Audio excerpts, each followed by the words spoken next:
네, 현지 시각으로 지난 5일 열린 미국 대통령 선거에서 도널드 트럼프 전 대통령이 당선을 확정지었습니다. 지금 미국 매사추세츠 보스턴 지역 시민들의 반응을 보면요, 트럼프의 첫 당선 때와는 다르게 다소 담담한 모습입니다. 정치적으로 무척 양극화 양상을 보이고 있는 미국에서 민주당과 공화당 사이의 정치 방향과 이에 따른 정책 결정 내용은 무척 다르죠. 그런데 미국에서 원자력 발전을 이용한 에너지 생산, 이 부분에 대해서는 양당이 같은 방향을 보이고 있습니다. 하지만 그 배경은 무척 다릅니다. 트럼프의 경우 원자력 발전 시설 확충의 이유를 에너지 안보와 자원 확보, 그리고 규제 완화를 통한 경제적 효과에서 찾고 있습니다. 반면 민주당은 그간 주장했던 기후변화 대응을 위한 에너지 정책의 일환으로 원자력 발전 시설 확충을 요구하고 있죠. 한국에서도 원자력 발전에 대한 관심이 기후위기 대응과 경제적 효과라는 양쪽 측면에서 제시되고 있습니다. 안녕하세요. 차세대 원자력정책센터의 정책연구에 참여하고 또 센터에서 운영하고 있는 보이는 팟캐스트 핵문핵설 프로그램 제작을 맡은 핵PD 김성광입니다. 여기 정책센터에서는 차세대 원자력 분야 진흥과 규제 정책을 연구하고 있습니다. 또 센터 연구진이 지금 미 대선 기간에 미국 보스턴 매사추세츠 공과대학에 방문해, 그러니까 MIT죠, 차세대 원자력 분야 정책 연구 활동을 하고 있습니다. 그리고 지금 현지 시각으로 11일 일요일 오전 매사추세츠 공과대학 MIT 원자력공학과에서 핵문핵설 방송을 녹화하고 있습니다. 그리고 오늘 여기에 MIT 강의실에서 김소영 카이스트 과학기술정책대학원 교수님과 함께 SMR 중심으로 이야기 나눠보겠습니다. 바로 출발합니다.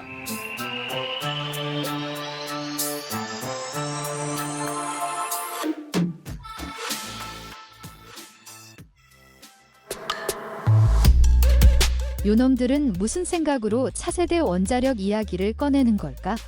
이게 궁금하다면, 그리고 핵문핵설에 한마디 해야 쓰겠다 싶다면 보이는 팟캐스트 핵문핵설에 좋아요, 댓글, 구독, 알림 설정 해주세요. 차세대 원자력에 대해 모르는 게 없다라고 외치는 그날까지 핵문핵설은 계속됩니다.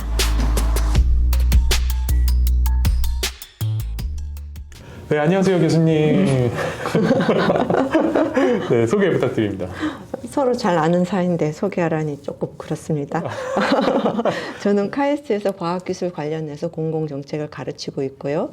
구체적으로는 R&D 정책, 과학기술 인력정책, 기초 연구정책, 거대 과학정책, 신기술 규제, 거버넌스 이런 것들을 연구하고 있습니다.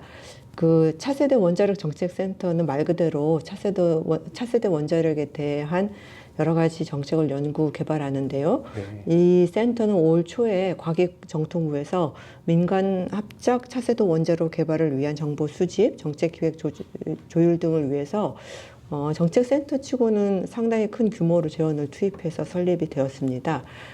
주관 기관은 한국원자력연구원이고요. 저희 카이스트와 서울대가 공동 연구기관으로 참여하고 있습니다. 아, 그렇군요. 그 수많은 연구기관이랑 교육기관 중에서 저희가 MIT로 왔습니다. 여기 미국 보스턴에 왔는데 여기에 오자고 한 이유 뭘까요? 저기 MIT를 와야 되는 이유가 MIT가 말하자면 미국의 카이스트거든요. 네. 그래서 우리 비슷한 학교를 한번 와보자 이런 생각이 있었는데, 네. 연구 중에서도 특히 원자력 분야에 매우 앞서가고 있고요. 또 MIT 자체는, 노벨상 수상자가 100명이 된다 그러더라고요. 올해도 나왔고요. 네. 또 학부생 중에 한 72%가 대학원에 진학을 하니 굉장히 연구 중심 대학이라는 걸 알 수가 있고요. 네. 또 특히나 우리 한국 학생들이 많이 공부를 하고 있대요. 그래서 여기 그 대학원 한인 학생회가 한 250명이 넘는다 그러네요. 네. 그러면은 사실 좀 한국이랑 미국이랑 어떻게 보면은 원자력 교육 관련해서 그리고 좀 장기적으로 보면은 원자력 정책에도 좀 관여하시는 전문가들이 어떻게 교육을 받는지 좀 비교 분석하는데 좀 용이할 수 있겠다 뭐 그런 판단도 좀 드는데요. 그렇죠. 저도 그 카이스트도 MIT에서 원자력 공학과에서 졸업하신 분들이 있고 네. 또 뭐 한국 전체적으로도 여러 명 있겠지만은 말씀하신 것처럼 두 나라에서 어떻게 이 같은 기술 분야에 대해 가지고 대학원생들을 키우고 연구하고 이러는지 그 비교도 재미있을 것 같습니다. 네. 그 앞서 오프닝에서 제가 간략하게 이야기를 했는데 2기 트럼프 행정부에서 미국 원자력 산업이 어떻게 흘러갈지 사실 좀 그게 많이 궁금합니다. 특히 이 MIT 원자력공학과에서 선진 원자력 에너지 시스템 센터 본지오르노 교수님 좀 인터뷰를 저희가 했는데 요 내용 잠깐 듣고 오도록 하겠습니다.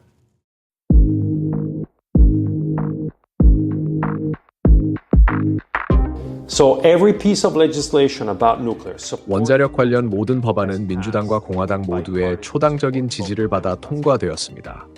거의 기적에 가까운 일입니다. 두 정당은 원자력을 좋아한다는 공통된 위치에 도달했습니다. 하지만 이유는 다릅니다. 민주당은 탄소 배출에서 벗어나기 위해 원자력의 잠재적 역할을 선택한 것입니다. 공화당의 경우 기후변화에 큰 관심이 없습니다. 공화당은 미국의 에너지 안보, 미국 기업의 기술 리더십과 비즈니스 기회를 창출하는 데에서 원자력의 역할을 찾고 있습니다. and business opportunities for American companies. 네. 지금 잘 듣고 왔는데 이 내용 관련해서 좀 교수님께서 좀 보충해서 좀 설명을 해주시면은 저희 이거 보고 있는 시청자들이나 또 청취자들이 이해하는 데 좀 도움이 될 것 같습니다. 그 저도 본 조르노 교수님 인터뷰를 하면서 네. 너무 마음속으로 어쩜 이렇게 똑같을까 생각을 했는데요. 미국도 우리만큼 정치가 또 사회가 양극화되어 있잖아요. 네. 그래서 민주당하고 공화당이 같은 게 하나도 없는데 근데 그 중에서 그나마 의견의 일치를 보는 몇 개 안 되는 분야가 있는데 그 중에 하나가 원자력이라는 거예요. 우리랑 이거는 조금 다르긴 하네요. 근데 어쨌든 그 트럼프 2기가 시작이 되는데 네. 당연히 1기의 연장선 상에서 많은 정책들이 다시 이제 만들어질 텐데 가장 중요한 건 이제 미국 우선주의겠죠. 네.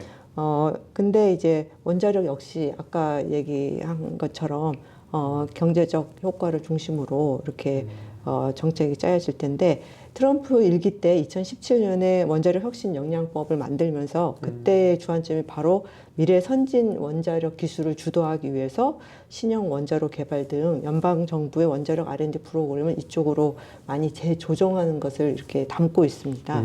예. 그러면은 이 조정하는 만큼 좀 자원도 그러니까 뭐 재정도 좀 풍부해지고 좀 기술 개발에 좀 더 좀 뭔가 탄력이 붙을까요? 그렇게 예상이 되죠. 그 또 경제적 관점에서 좀 이제 질문을 해봐야 될 것 같은데 돈 얘기가 나왔으니까 그 차세대 원자력 정책 센터에서는 저희가 사실 비경수로형 차세대 소형 모듈 원자로 요 관련 정책을 주로 연구를 하고 있잖아요. 여기 미국에서 그 비경수로형 소형 모듈 원자로 개발과 그 상용화 관련해서 뭐 좀 새로 확인한 내용이 있을까요? 그 우리가 MIT를 방문한 이유가 아무래도 이제 이 SMR 연구의 최첨단이랄까 최전선이랄까 네. 여기서 연구에 매진하고 있는 학생들과 교수님들을 만나본 건데 그 공통적인 의견이 이렇더라고요. 뭐냐면 단순히 우리가 값싼 전기를 공급하기 위해서 그러니까 즉 에너지 효율 면에서만 보자면 굳이 대형 원전은 놔두고 SMR을 개발할 이유는 없는 거죠. 네. 왜냐하면 이미 그 전력망 이 그리드에 다 이렇게 연결이 되어 있고 그래서 단가 측면에서는 SMR이 지금 대형 원전을 따라갈 수는 없는 건 사실이라는 그런 의견을 주었습니다. 그러니까 좀 경제적인 측면에서 그쵸. 값싸다, 값쌀 것이다 이런 예측은 하기 어렵다라는 거죠. 최소한 이제 초기 단계에서는 당연히 그러겠죠. 아무래도 새로운 기술을 개발하다 보면은 초기에 투자 비용이 있고 그죠. 이게 이제 규모의 경제를 달성하려면 시간이 꽤 걸리기 때문에요. 그렇군요. 그러면 또 이제 기업 관점에서도 한번 좀 이야기를 좀 들어봐야 할 것 같습니다. 그러니까 기업에서는 비용이 대비 효과가 좀 적다, 효율이 안 좋다라고 하면은 그렇게 SMR을 찾지 않을 것 같은데 기업에서 SMR에 대한 요구가 상당하다라는 이야기를 제가 들었던 것 같아요. 이 내용도 좀 설명해 주시죠. 그러게요. 지금 트럼프가 당선돼가지고 이쪽 분야 주가가 많이 오르고 있다는데 네. 말씀대로 기업이 많이 관심을 가지고 있지 않습니까? 그래서 그거를 저희가 이번에 인터뷰에 하면서 계속 물어를 봤는데 네. 공통점이 또 나오더라고요. 뭐냐면은 기업 관점에서 SMR의 장점이 이게 대형이 아니고 소형이다 보니까 일단 첫 번째로는 절대적인 건설 비용이 이제 줄어들겠죠. 그래서 우리가 대형 원전을 세운다 그러면 이게 잘 안 될 경우에는 정말 기업이 망할 정도의 큰 리스크인데, 그래서 이 경제적으로 봤을 때 진입 장벽이 엄청 큰 거죠. 그래서 이 대형 원전은 기본적으로 정부나 공기업이나 아니면 굉장히 큰 기업이 아니고서는 투자하기가 어려운데, 근데 이 소형 모듈 원자로는 이 정도의 규모의 투자가 아니기 때문에 적어도 기업의 존속 자체가 문제가 될 정도의 그런 큰 자본금을 투자할 필요는 없기 때문에 어떻게 보면은 매력적인 대안이라고 할 수 있고, 또 하나 또 장점이 수요자 맞춤으로 필요한 만큼 에너지를 생산할 수가 있잖아요. 그렇기 때문에 어떻게 보면은 훨씬 더 유연성이 있다. 그리고 심지어는 SMR이 대략 전기 출력이 300메가와트 이내, 그러니까 기존의 대형 원전의 약 3분의 1 정도 그런 사이즈인데요.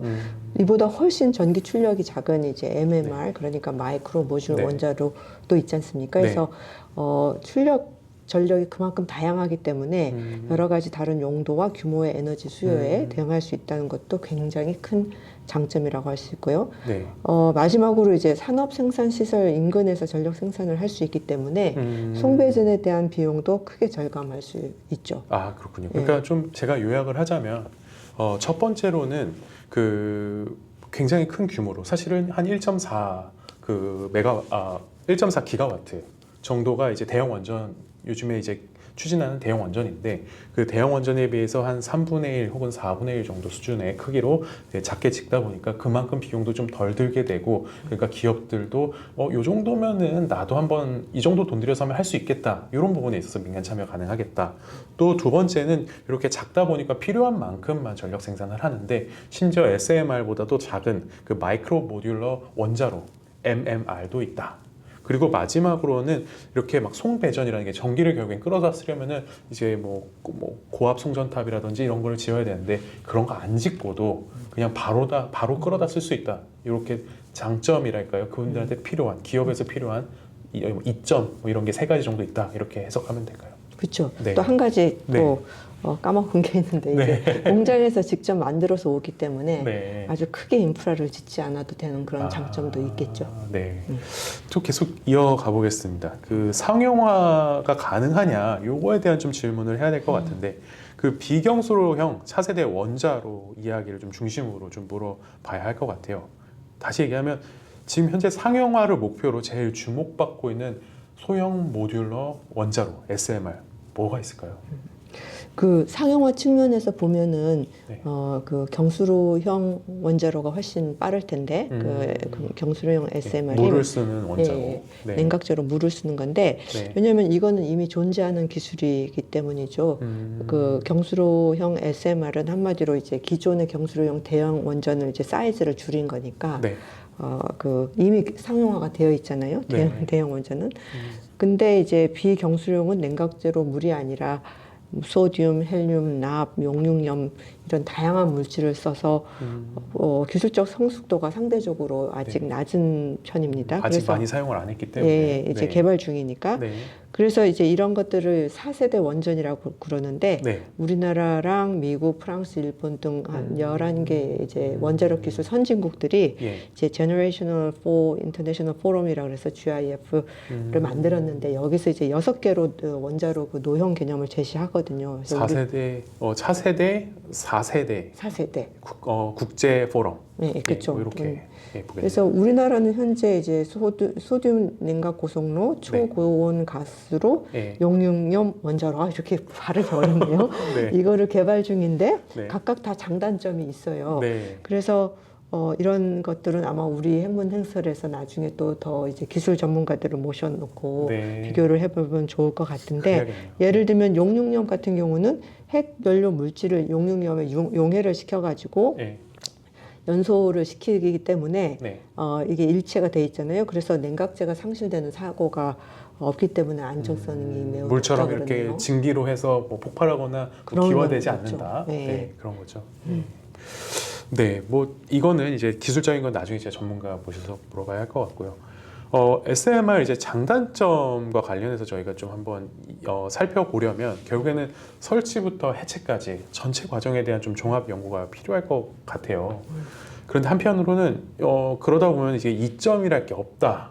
뭐 이런 주장도 나옵니다. 뭐 비용이 많이 드니까 그런 거 아니겠냐. 뭐 이렇게 예측해 볼 수 있는데 실제로 이제 여기에 셜번 교수님 이제 이야기를 들어보니까 출력이 작으니까 건설 단가도 상대적으로 작게 잡히고 또 경수령 SMR에서 핵폐기물도 상대적으로 적게 나오는 거 아니겠냐 뭐 이런 이야기 하지만 또 SMR 잔뜩 치면 또 방사능 폐기물 결국 그만큼 나오는 거 아니겠냐라는 좀 생각도 해볼 수 있을 것 같아요. 요거 관련해서 좀 더 이야기를 해주시면 좋을 것 같거든요. 이번에 제가 또 인터뷰 때 질문들을 하면서 좀 점수를 딴 게 이거였는데 왜 그러냐면은 저도 그냥 보통 그 소비자 시민들 입장에서 궁금한 게 네. SMR도 소형이든 뭐든 결국은 원자력 시설이니까 네. 여기서 이제 사용 해결료가 나올 것이고 그럼 그거를 어떻게 처리하는지 이렇게 궁금해서 물어봤더니 하는 얘기가 공통적으로 지금은 이제 열심히 기술을 개발하고 있어서 이제 해체 쪽 관련해서나 또는 사용 해결료 관련해서는 지금 엄청나게 뭐 연구하고 있는 건 아니다. 물론 이제 기술의 초기 개발 단계니까 이해는 할 수 있겠지만요.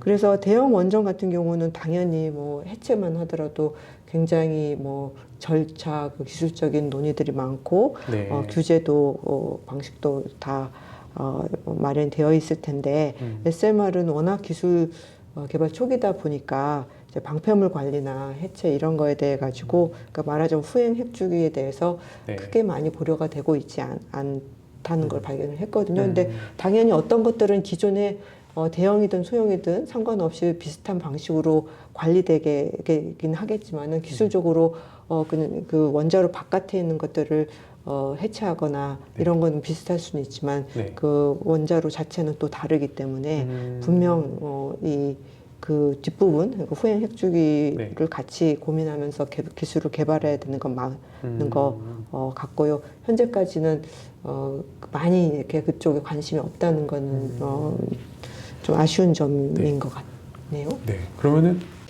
SMR이 대형 원전에 비해서 좀 효율성이 떨어지는 이유로 같은 양의 전력을 생산할 때 좀 더 많은 폐기물이 나온다는 이야기. 예. 이 얘기를 현장 인터뷰에서 들었던 것 같거든요. 이 얘기를 좀 해주시겠어요? 제가 기억하기로는 하나의 예시가 있었는데 예를 들어서 이제 SMR의 대형 원전보다 뭐 전기 출력이 3분의 1이라고 해서 건설 비용이 3분의 1로 줄어드는 거냐 그렇진 않다는 거죠. 왜냐하면 규모가 작더라도 원자로만이 아니고 다른 시설들 뭐 관련 시설들을 지어야 되겠죠. 그래서 SMR 초기에 규모의 경제를 달성하기 위해서는 그냥 달랑 하나만 지어가지고는 안 되고 여러 개를 같이 만들어야 효과적이다 이런 얘기를 네. 가 많이 있었죠. 네. 그리고 방사성 폐기물만 하더라도 사이즈가 비례적으로 줄어드는 게 아니다 이렇게 얘기를 하더라고요. 그러다 보니까 예, 폐기물 사이즈가 줄어들지 않고 오히려 늘어날 수도 있다. 예상하는 것보다. 예.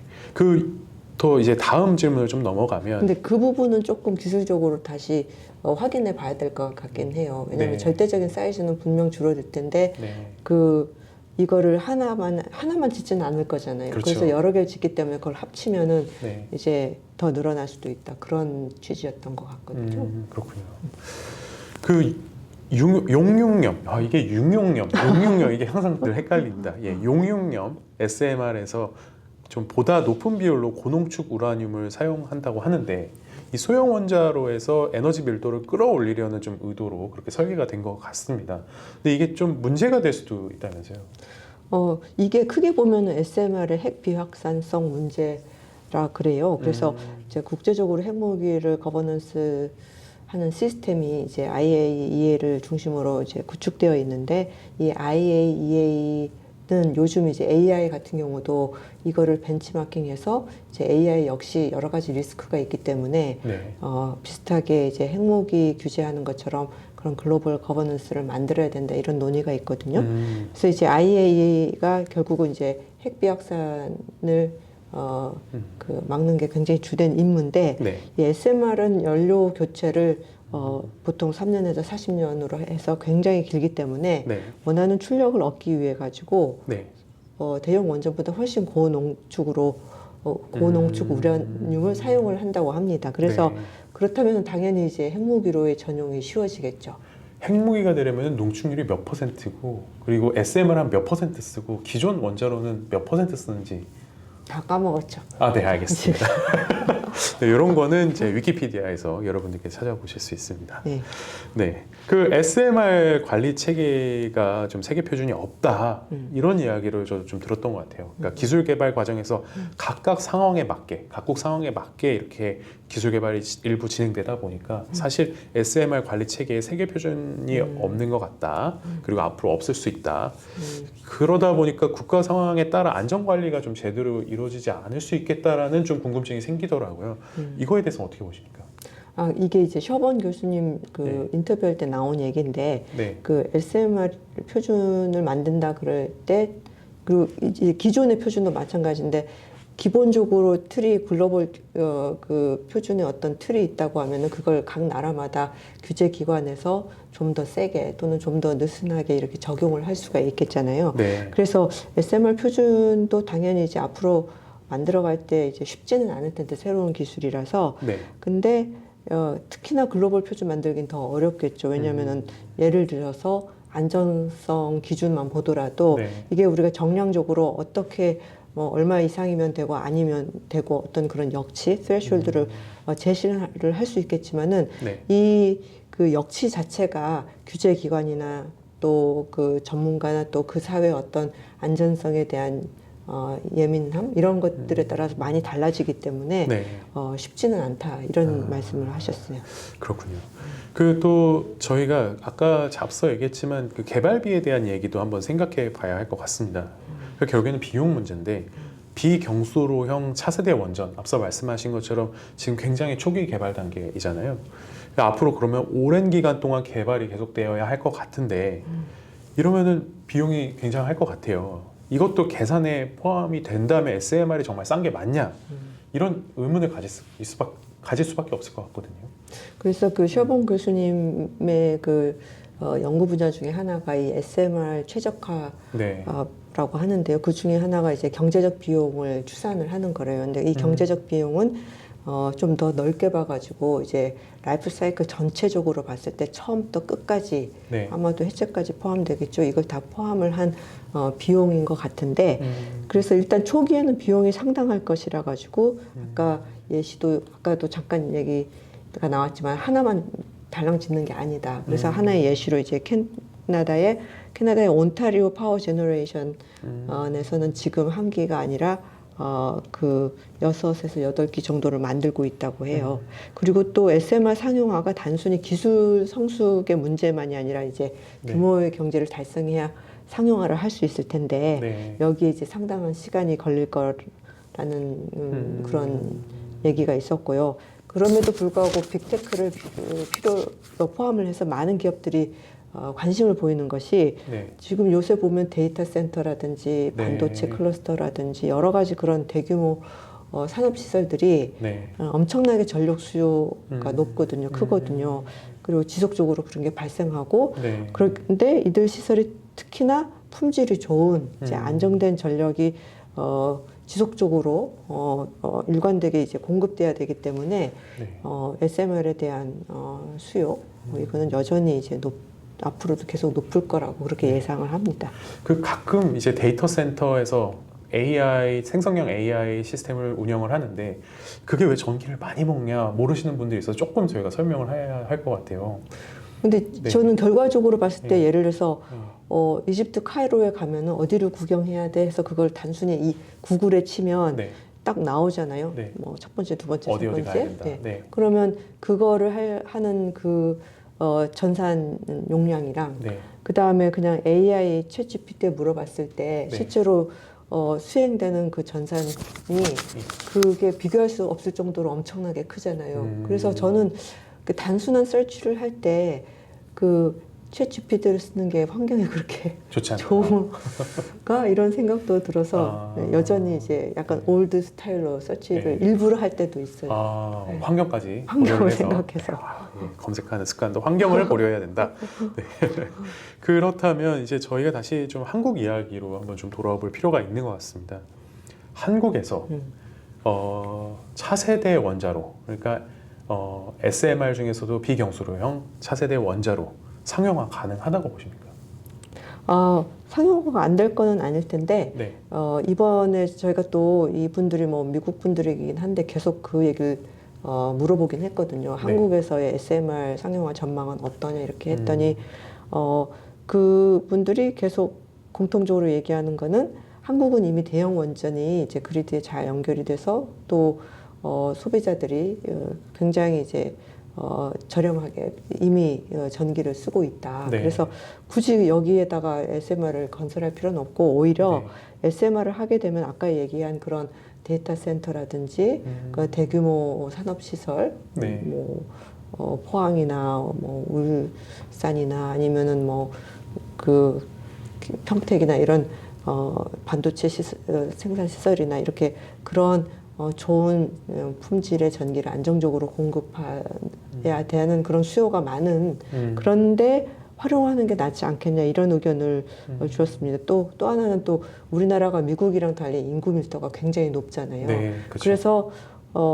SMR도 결국은 원자력 시설이기 때문에 부지 선정, 부지를 찾는 건 쉽진 않을 텐데 그 굉장히 난항이 예상이 되죠. 그래서 개별적인 가구에 전기를 공급하는 그런 목적으로 쓰는 게 아니라 대규모 산업 집적 단지나 시설 등의 전력 수요를 감당하는 그런 용도로 쓰는 게 효과적이지 않겠냐. 그러면 충분히 상용화가 가능하다. 네. 이런 의견이었습니다.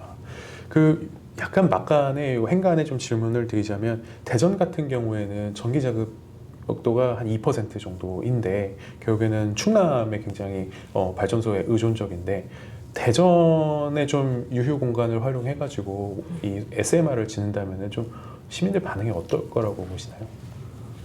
그 예측이 잘 안 되는데요. 잘안 됩니다. 저도 대전 시민인데. 네. 그러니까 그게 네. 그 인터뷰에서도 나오긴 했는데 저희가 이제 요즘은 많은 시설들이 혐오 시설화 되어 가는데 심지어 데이터 센터를 처음에 만들 때는 막 유치하려고 했는데 요즘은 여기에서 전자파가 영향이 우려된다 이래가지고 굉장히 이제 반대를 많이 하잖아요. 그죠. 그래서 SMR 역시 그게 여러 가지 장점이 있다 하더라도 결국은 원자력 시설이라 대형 원전에서 발생했던 그런 이제 부지 문제, 네. 그게 대형 원전이나 아니면은 뭐 사용 해결료나 아니면 중저준이나 이런 데 발생했던 그 부지 선정 문제가 분명 있을 것 같긴 하거든요. 그렇겠네요. 예. 그러면 또 이제 더 하나 더 한국에 이 SMR 짓는 게 가능할까라는 거를 좀 더 이어가 보겠습니다. 그 화력발전소를 원전으로 전환하는 건에 대해서 그 한국 언론에서 계속 이야기가 나오고 있죠. 그러니까 이미 있는 부지에 짓는 게 어떻겠냐 이 얘기인데 당장 충남 같은 경우에는 화력발전소가 좀 몇 군데 있고 이제 단계적으로 이제 문을 닫는 걸로 알고 있습니다. 그런데 SMR이 들어서는 건 어떻게 생각하시나요? 일단 화력 발전소 그 크기가 지금 이제 SMR을 들여 놓을 만한 그런 크기이고 네. 그리고 또 어차피 탄소 중립 측면에서 봤을 때 거기에 이제 뭔가 이산화탄소를 적게 배출하는 네. 그런 뭔가가 들어서야 되는데 그래서 그쪽으로 연구를 실제로 하고 있는 걸로는 알고 있는데요. 여기에 이제 우리나라랑 미국 정서가 굉장히 다른 것 같아요. 그래서 이번에 인터뷰에서도 나온 게 뭐냐면은 미국은 예를 들어서 SMR이 아니고 그냥 대형 원전을 보면 이렇게 원전 부지에 네. 하나를 더 세운다 그러면 지역 주민들이 어차피 이미 거기는 원전 부지이고 네. 하나 더 들어오면은 세금 면에서도 또 유리할 수도 있고 또 일자리 창출도 되고 그래서 지역 주민들이 그 경제적 가치를 좀 높게 평가하는 경향이 있다. 네. 근데 우리는 사실 기존의 원전 부지 하나 더 한다라는 것에 대해서 뭐 예전에 신고리 오륙호기를 비롯하여 많은 갈등들이 있었지 않습니까? 네, 그러니까 그렇죠. SMR 역시 상당히 그 환경단체, 지역 주민 그 수용성 면에서 좀 난항이 많이 예상이 되긴 해요. 또 이제 이렇게 얘기를 하면은 좀 폐기물을 처리할 수 있는 최종 저장 시설에 대해서도 좀 생각을 해봐야 될 것 같은데 아까 후행 핵주기에 대해서 얘기를 했잖아요. 한국에서는 최종 핵 폐기장, 핵 폐기 시설 이런 시설에 대한 논의가 어디까지 좀 진행되고 있을까요? 그리고 또 진행된다면 가능할까요? 그거는 우리 네. 사양후 해결 공론화를 2번이나 했고 여러 가지 이슈들이 있죠. 네. 네, 이거는 또 다른 핵문 행설이 필요합니다. 알겠습니다. 네, 요거는 다음번 핵문 핵설에서 네, 더 전문가 모시고 이야기 들어보는 걸로 하겠습니다. 예, 계속 좀 질문을 이어가 보면 이제 교육 이야기로 가봐야 할 것 같습니다. 저희가 이렇게 MIT에 와서 교수님들뿐만 아니라 사실 학생들을 좀 만났잖아요. 뭐 외국인 학생들도 만나고 또 한국에서 유학 온 학생들도 만났는데 한국과 미국 사이의 원자력 공학과 교육과 연구 내용에 있어서 좀 어떤 차이가 있는지 좀 어떻게 또 느끼셨는지 그게 좀 궁금합니다. 저는 원자력 전공자가 아니라 가지고 대답하기가 굉장히 어려워서 인터뷰 때 들은 얘기를 조금 네. 공유를 드리겠습니다. 네. 셔번 교수님이 아까 말씀드린 것처럼 SMR 경제적 비용 추산 연구를 하고 있는데 이제 개발 단계부터 이제 나중에 폐기물 처리라든지 해체 가능성까지 고려해서 전체 비용을 분석하고 있다고 해요. 그 말은 이제 선행 핵주기, 후행 핵주기를 한꺼번에 이제 포함해서 기술도 관심이 있지만 연구도 그렇게 하고 있다는 거죠. 물론 우리나라도 이제 사용후 해결 문제나 이런 것들이 계속 해결이 안 되고 있으니까 이제 후행 핵주기 연구 교육이 점점 커지고는 있는데 네. 그래서 전반적으로 기술 교육에 있어서 약간 사회적인 관점에서 후행은 특히나 더 중요하잖아요. 이걸 네. 어디다 묻어야 되는지 그렇기 때문에 사회적으로 큰 이슈인데 그래서 이런 교육이 많이 우리나라에서 부족한 것 같다. 이제 한국 유학생들 얘기가 우리는 별로 그렇게 많이 들어본 적이 없다. 주로 이제 열심히 공학 수업 듣고 그랬는데 이번에 여러 가지 얘기된 경제적 비용 문제나 아니면 부지 선정이나 또 원자력을 둘러싼 갈등 문제나 이런 거는 사실 졸업하고 나서야지 네. 여기 와서 이런 게 이슈구나. 물론 한국에서도 그게 이제 정치적으로 민감하기 때문에 들었지만 본인들은 이제 연구실에서 열심히 연구만 하면 되는 줄 알았다. 이런 얘기를 했거든요. 네. 그래서 약간 그게 차이인 것 같아요. 뭐냐면 이제 기술만이 아니라 어떤 정책이나 커뮤니케이션, 어떤 사회적인 상황에 대해서 좀 의식을 가지고서 같이 교육을 받고 연구를 하고 이런 게 아니었다. 이렇게 회상을 하더라고요. 조금 정리해서 이야기하면 과학 연구 그리고 기술 개발 그리고 실제 설치 그리고 상용화 이후에 뭐 각종 발생하는 여러 문제 그리고 또 이제 앞으로 원전을 수명이 다 했을 때 이걸 해체하고 그리고 이 전체적인 과정에서 부분마다 발생하는 여러 이해 당사자의 갈등 이런 전체적인 거를 한국에서는 교육이 좀 아주 본격적으로 이루어지지는 않는 것 같다. 좀 이런 이야기죠. 그렇다면 한국에서 앞으로 이렇게 원자력 산업이 모두가 좀 포괄될 수 있게 좀 유지가 되려면 어떤 식으로 좀 교육 과정이 필요하다고 보시나요? 교육 과정에서 요즘 네. 그런 융합형 인재 네. 를 좀 더 이렇게 강조하는 프로그램들이 많이 생기고 있는 것 같아요. 저도 이제 개인적으로 한두 개 이제 참여를 하고 어떤 거는 굉장히 오래 했는데 네. 예컨대 아까 핵비확산만 하더라도 그거는 사실 국제 정치랑 굉장히 관련이 있거든요. 그러니까 원자력 전문가랑 그리고 어떤 국제 정치 쪽 전문가들이 같이 협업을 많이 해야 되고 실제로 그러고 있거든요. 네. 근데 후행 핵주기만 하더라도 최근에 그런 인력 양성 기술 개발 사업이 한꺼번에 패키지로 해서 나와서 이제 진행이 되고 있어요. 네. 근데 여기 보면은 후행은 특히나 융합 인력이 필요한 게 인터뷰 할 때도 얘기했지만 이제 여러 가지로 다양한 분야의 백그라운드의 학생들이 있었잖아요. 뭐 네. 재료를 하는 학생도 있었고 물리, 그러니까 순수하게 원자력만 하는 원자력 공학이라고 할 수 있는 학생은 별로 없었고 거기 있는 학생들 대부분이 그 학부 배경이 많이 달랐거든요. 네. 근데 실제로 그런 게 요구된다고 하더라고요. 네. 아, 그렇구나. 그런데 한편으로는 또 이제 원자력 정책, 또 이제 커뮤니케이션 이런 것도 좀 저는 중요하겠다는 생각이 들어요. 그러니까 기술뿐만 아니라 정책이나 커뮤니케이션 그런 전문가들도 이런 원자력 산업 관련해 가지고 좀 같이 참여를 하고 융합 연구를 하면 참 좋지 않을까. 좀 그런 부분에 대해서는 아무래도 과학기술정책대학원에 이제 교수로 있으시면서 좀 그런 부분을 좀 느끼셨을 것 같은데 좀 그런 전문가들이 이 원자력에 필요하다고 보시는지 궁금합니다.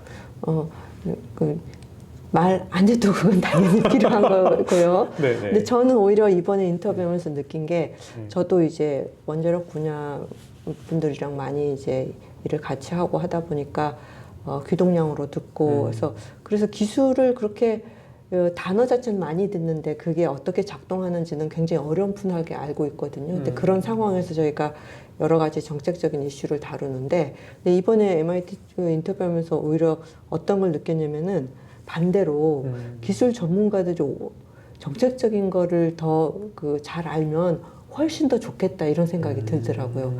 왜냐면은 제가 이제 이걸 사용 해결료나 아니면 다른 이슈에 대해 가지고 왼쪽으로 오른쪽으로 갈 거냐 이런 거를 얘기를 할 때 가장 중요한 그 기술 자체에 대한 이해도가 떨어지다 보니까 네. 뭐 열심히 공부해서 따라가고는 있지만 떨어지다 보니까 어느 순간에는 이게 맞는지 아닌지 그러니까 이쪽 말도 맞고 저쪽 말도 맞고 네. 같은 상황들이 생기거든요. 근데 기술 전문가들이 실제로 워낙 잘할 테고 근데 네. 거기서 나아가 가지고 그러니까 왜 원자력에 대해서 어떤 사람들은 반대하는지 그리고 또 거기에 굉장히 어떤 우려들이 있는지를 잘 이해를 해가지고 그거를 기술 전문가로서 잘 설명을 해줄 수 있으면은 우리 같은 정책 전문가가 친원이니 반원이니 하는 것보다 더 나을 것 같다는 생각이 많이 들었거든요. 그리고 특히 이제 지금 공부하고 있는 대학원생들이 이제 예전에 이미 지나간 이제 옛날 세대들은 어쩔 수 없는데 지금 세대들은 훨씬 더 융합적인 교육을 받고 자라고 있잖아요. 네. 그렇기 때문에 원자력 공학을 전공하는 사람들이 이제 이런 쪽 그 정책적인 이슈에 대해서 아주 이제 대학원생 시절부터 그런 어떤 생각을 가지고 계속 네. 연구를 하고 하면 너무 좋겠다 이런 생각이 들었습니다. 예, 오히려 기존의 전문가들이 원자력으로 오기보다는 그 원자력을 전공했던 그 학생들이 뭐 정책과 커뮤니케이션을 좀 더 넓게 공부했으면 좋겠다 이렇게 좀 요약할 수 있겠네요. 그렇죠, 그렇죠. 저는 또 하나 궁금한 게 요즘에 아주 인공지능에 대한 이야기가 많으니까 아까 그 세계적인 그런 관리 표준이 있을 수가 없다. 좀 그런 거에 대한 우려에 대해서 저희가 질문과 답변을 나눴는데 IAEA 같은 곳에서 그 인공지능을 활용해서 전 세계 원전을 좀 원격으로 관리한다면 뭐 트윈 디지털이라든지 뭐 그런 방식으로 좀 원전을 관리하면 좀 물리적인 설비 공간도 좀 줄이고 또 체계적으로 안전 관리를 할 수 있지 않을까라는 좀 생각이 드는데 가능한 얘기인가요? 이번에 인터뷰한 설번 교수님도 이제 AI를 이용해가지고 네. 여러 가지 그 원자력 연구를 하고 있다고 해서 그 구체적으로 어떤 걸 하냐 이렇게 물어봤었거든요. 네. 그래서 바로 저희 인터뷰 있기 바로 전에 그 미국 원자력 규제기관인 이제 그 내셔널 NRC 네. 거기서 발표를 하고 왔다고 하는데 보통 이제 사실 원자력 기술 개발이나 아니면 원전을 운영하는 데서 굉장히 데이터가 많이 생성이 되잖아요. 그 자체로. 네. 그렇기 때문에 AI는 당연히 여러모로 쓸모가 있을 것 같아요. 그거는 그냥 AI가 워낙 지네릭한 그런 그 범용성 기술이기 때문에 원자력 분야도 분명 유용을 할 텐데 원전의 경우에 특히 지금 디지털 트윈 기술로 이제 사전 정비가 필요한 지점들을 굳이 거기 가지 않더라도 네. 적시에 파악을 할 수 있기 때문에 굉장히 유용하고 그리고 굉장히 시스템이 복잡하잖아요. 우리가 이제 그 컨트롤 그 룸을 가보면은 무슨 우주 로켓 보내는 것처럼 그렇죠. 굉장히 복잡한데 그 특정한 어떤 부분에 그 미세 조정을 할 때 그거를 굉장히 정밀하게 시뮬레이션 할 수도 있기 때문에 AI 기술이 무지무지 도움이 되는 것 같기는 해요. 근데 또 하나는 그 원자력 기술 통제 그러니까 핵 비확산 관점에서도 이제 IAEA가 각국의 원자력 시설에서 뭐 어떤 문제점이 있는지 그거를 실시간으로 감시를 해야 되는데 그거 네. 역시 엄청나게 데이터가 많이 생성이 되고 네. 그래서 그런 면에서 AI 기술을 활용하면은 훨씬 더 효과적일 수 있다고 그렇게 보이더라고요. 아, 그렇군요. 네, 이제 마지막 부분입니다. 이제 뭐 마지막 부분, 네, 마지막 한마디 좀 부탁드립니다. 그 저희가 재밌게 인터뷰를 다 마쳤는데 그 셔본 교수님이 그 한 얘기가 너무 인상적이어서 이걸로 마지막 그 코멘트를 대신하면 어떨까 싶습니다. 네, 제작진에서 준비한 코멘트 한번 듣고 가시죠. And what complicates this further is 원자력 발전 문제를 더욱 복잡하게 만드는 것은 미국과 한국의 규제 기관의 수장, 그러니까 공통적으로 정치적으로 임명된 사람들이라는 점입니다. 대통령 선거가 있을 때 집권 정치 세력이 원전에 반대한다면 원전에 반대하는 인사를 임명할 수 있고 원전에 찬성하는 다음 정권이 들어서기 전까지 자신의 측근들을 그 자리에 앉히려고 노력할 것입니다. 이러한 불연 속성은 SMR과 같은 신기술을 규제하는 최선의 방법을 마련하는 데도 방해가 될 수 있습니다. coming up with best ways to regulate new technology like SMR. 네, 굉장히 적나라하게 이야기를 했어요. 네, 이것도 좀 한번 그래도 좀 보충해서 좀 설명해 주시면 좋을 것 같습니다. 우리나 미국이나 마찬가지로 네. 이제 정무직들이 있잖아요. 예. 어떤 그 정부 기관에. 그러니까 원자력 분야도 마찬가지로 결국은 이제 정무직, 그러니까 어떤 정치적인 인선이 이루어지기 때문에 어쩔 수 없이 그 정부의 이제 정당의 변화 이거에 아주 100% 예외는 아닐 것이다. 아무리 앞쪽에서 민주당이랑 공화당이나 다 뭐 원자력 정책을 지지한다고는 하지만은 근데 우리나라 특히나 이제 원자력 정책이 이제 정권에 따라서 180도 달라지고 그랬잖아요. 네. 그런데 어쨌든 그 가장 원자력 정책에서 이슈가 되는 게 이제 안전인데 네. 그 안전을 어떻게 보느냐에 따라 가지고 입장이 많이 다르잖아요. 그래서 가장 안전한 원전은 지어지지 않은 원전이라는 얘기가 있습니다. 그래서 이런 얘기를 종합해 보면 네. 구더기가 무서워 장을 못 담그나 이런 상황일 수도 있고요. 그렇죠. 네, 그렇게 볼 수 있겠네요. 네, 이렇게 이야기를 해주시니까 이제 좀 전체적으로 저희가 어떤 취지에서 여기 미국 보스턴 MIT에 와서 저희가 여러 차례 인터뷰를 하고 또 동시에 또 오늘까지 거의 출장 마지막 기간까지 이렇게 또 저희가 녹화를 하고 있습니다. 저도 굉장히 이번 기간 동안 좀 많이 느꼈고요. 특히 SMR이 정말 한국 사회에 정말 필요할까 한편으로 좀 궁금했었거든요. 어디에 필요할까? 또 어디에는 좀 더 좀 과장된 건 없을까? 좀 그런 고민이 있었는데 좀 명쾌하게 좀 이해간 것 같습니다. 앞으로도 또 저희가 굉장히 많은 계획이 있죠. 앞으로 계획 어떻게 되나요? 이 연구 관련해서요. 저희는 네.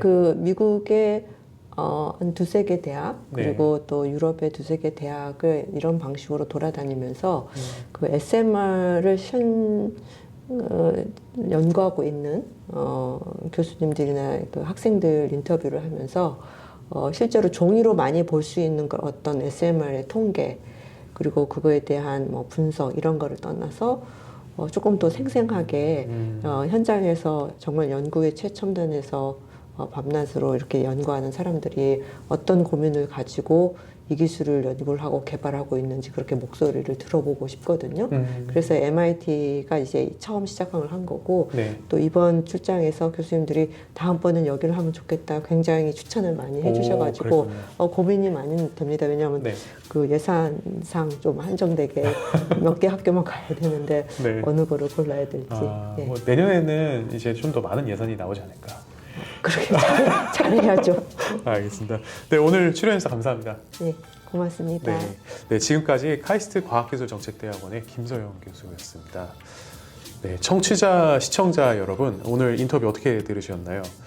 저는 이 SMR을 둘러싸고 단순하게 이 기술의 문제가 아니라 기술을 둘러싼 정치적인 판단, 그리고 이것과 관련해서 내외적으로 어떻게 의사소통을 해야 할지 그런 정책과 커뮤니케이션 관련한 그런 중요성에 대해서 다시 한번 좀 인식할 수 있었습니다. 지금 여기 미국 보스턴 MIT 강의실에서 방송 녹화를 진행하고 있는데요. 앞으로도 현장 연구를 진행하면서 관련 이야기 생생하게 전달하겠습니다. 지금까지 그 핵문엑설 프로그램 진행의 핵PD 김성광이었습니다. 감사합니다.